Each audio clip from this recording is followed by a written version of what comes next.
دوستو drama serial تو Juliet جٹ بہت ہی کمال ہونے جا رہا ہے، کیونکہ گلاب نواب سے کہتی ہے کہ میں سمجھ چکی ہوں کہ تم مزید اس کے ساتھ رشتہ نہیں جوڑنا چاہتے، تو کیوں اپنا ٹائم ضائع کر رہے ہو؟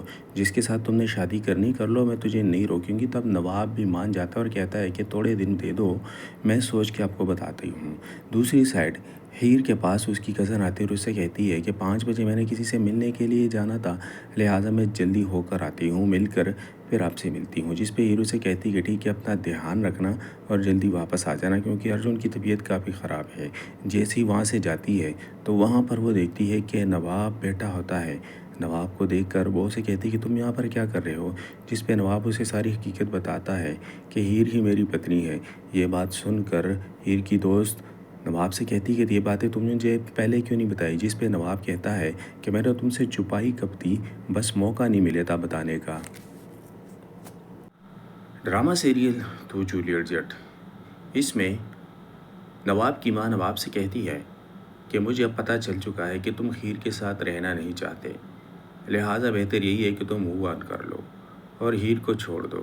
تمہیں کوئی اور اچھی لڑکی مل جائے گی اور جو تمہیں پسند ہے، میں تمہیں نہیں روکوں گی، اس کے ساتھ شادی کر لو، کیونکہ روزانہ کے تم لوگوں کے مسئلے ہوتے ہیں اور میں اب اچھی طریقے سے سمجھنے لگی ہوں کہ وہ بھی ارجن سے پیار کرتی ہے اور وہ تمہارے ساتھ رہنا نہیں چاہتی۔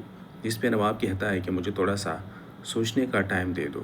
دوسری سائڈ ہیر کی کزن ہسپتال میں ہیر سے کہتی ہے کہ مجھے کسی سے ملنے کے لیے جانا تھا، لہٰذا میں تھوڑی دیر میں آتی ہوں۔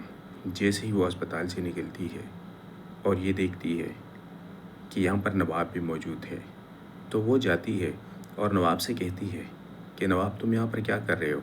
تبھی نواب کو ساری باتوں کا پتہ چل جاتا ہے کہ یہ ہیر کی کزن ہے، اور ہیر کی کزن بھی سمجھ جاتی ہے کہ نواب ہی ہیر کا پتی ہے اور مجھ سے بہت بڑی بھول ہو گئی ہے۔ وہ وہاں سے جانے لگتی ہے تو نواب اسے روکنے کی کوشش کرتا ہے، تو وہ اسے کہتی ہے کہ جو تم سمجھ رہے ہو اب ایسا نہیں ہو سکتا، اور میں ایسا کبھی بھی نہیں کروں گی اپنی کزن کے ساتھ، اور تم نے یہ ساری باتیں مجھے پہلے کیوں نہیں بتائی؟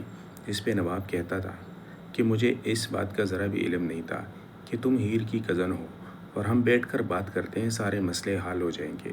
ویسے بھی ہم ہیر کے ساتھ مزید اپنا رشتہ نہیں رکھ سکتے۔